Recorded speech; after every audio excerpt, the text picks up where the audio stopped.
right before I came to you guys, it was like, I want to say like 9 or 10. Then I had a consultation with Chris, and little by little, I'm feeling good.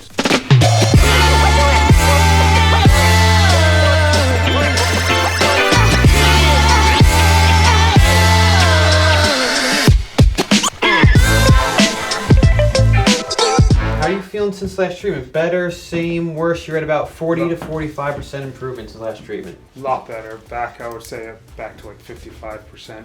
Awesome. Yeah. And are you still feeling it in like the bottom of the butt, down the hamstring area? Yeah, it's light, but yeah, like when I'm standing, it's not as bad as before. Got it. The pain hasn't moved? No. It's still that stuck. same area? Yep. Okay. 0 to 10 right now, standing here. Say like a 4. Got it. Sitting and driving, 0 to 10 with that. That's still a little, I would say like maybe like a 5, 6. 67. Right here? Yep. Pain, 0 to 10. Say 6, 7. How's your foot and your shin been, by the way? My foot's still a little bit, sensitive here, but not as bad. The shin has been pretty good. Mainly, I guess, here into the butt a little bit. Okay. What made you ask about the foot and the shin? And when he came in, it was all the way from his glute down the side of his shin to the bottom of his foot. So the sciatic nerve has branches that come all the way down here. The tibial nerve comes here, right here, it separates. This is the medial plantar nerve, here's the lateral plantar nerve, and this comes out to these 3 toes. And this lateral plantar nerve comes this way to between the 4th and 5th toe. And during the exam, we found that this was really stuck, and it's still really stuck. If the nerve is tethered in different spots, it's all gonna add up and it's gonna pull on this low back. So I haven't gotten to this, it's the 5th treatment, and I'm gonna free some of this up because it may help some of his primary glute and hamstring symptoms. Good, Michael? Good.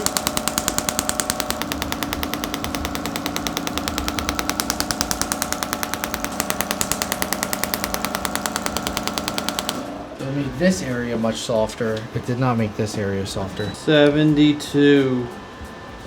What do you feel here? Little back here, pulling. 0 to 10. Say like a 4 maybe. So the tibial nerve, this is a branch of the sciatic nerve, and then it becomes the plantar nerves here, and it's stuck in this spot. And then I'm gonna check above. I might come back to that spot too. That was a little bit stuck, but.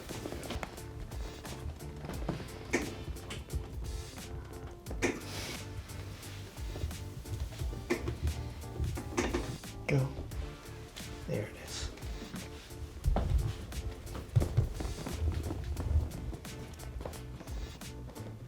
Good.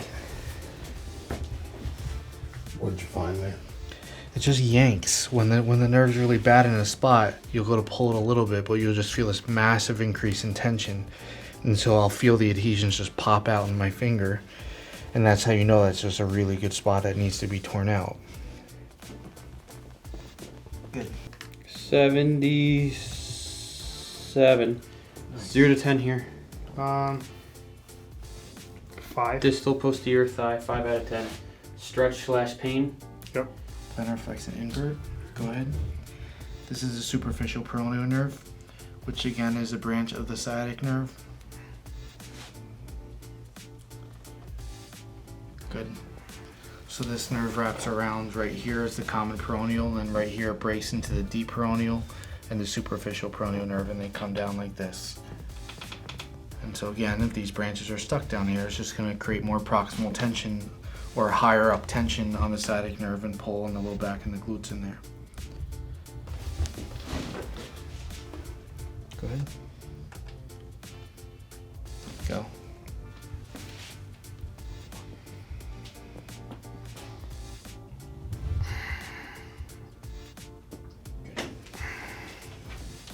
Now I'm checking the deep peroneal nerve in the front of the shin. Go.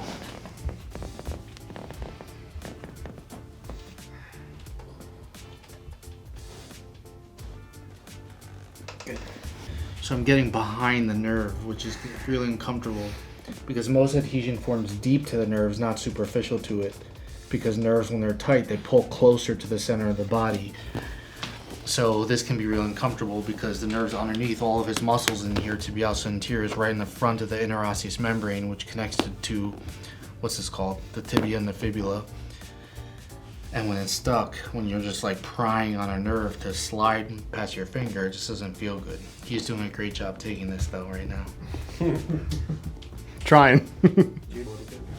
E3. 6-degree change. Good. 0 to 10. 6. Good.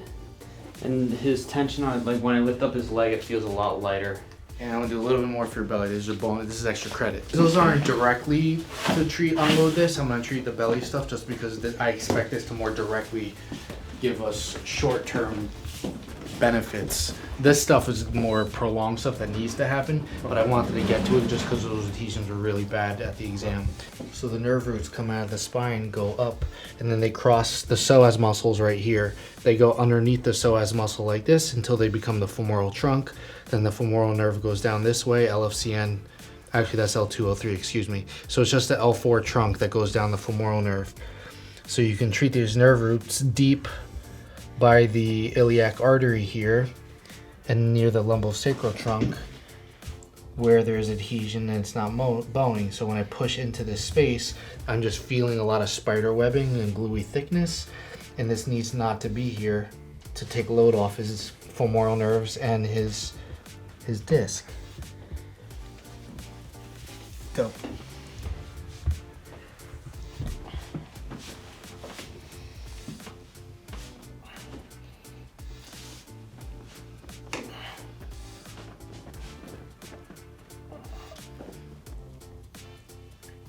Good.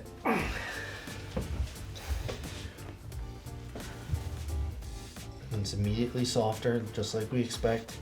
The adhesion's smaller. It's moving much nicer there now. Actually, I didn't treat this spot up high.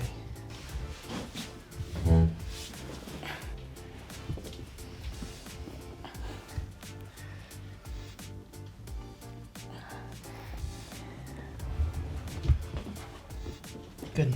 D You can. 5. Yeah, it's mostly like here now. So Now it's not, up by the ish tube, distal glute Yeah. area. 0 to 10. like 4.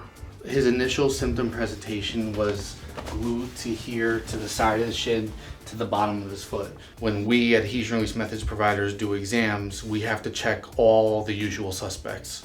So if I just check his sciatic nerve as a butt cheek, even if I find really bad adhesion, I'm doing him a disservice if I'm not checking all the possible problems that could be overloading that area.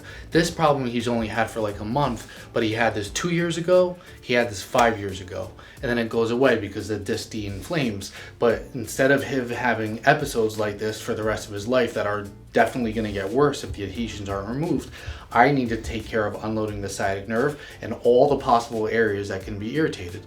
And there's a lot. So the lumbosacral trunk starts here and it dives deep in the pelvis. The lumbosacral trunk becomes the sciatic nerve here. It goes down the back of the hamstring, separates right here to the tibial and common peroneal nerve. The tibial nerve is down the calf and the bottom of the foot. The deep peroneal nerve comes down like this, down the front of the shin. So that's just a lot of territory to be checking nerves to make sure that it's healthy. And it's what is needed in order to get him permanent relief that lasts. So that's why Adhesion Release Methods providers need to check all the possible culprits, including the femoral nerve, LFCN nerve, nerve roots, medial psoas, all in the belly, the femoral nerve in the front of the thigh, low back and joint capsules. We need to get to his thoracic spine so that he doesn't have crappy posture and he could just be upright. So there's just a lot of stuff to get people permanently better.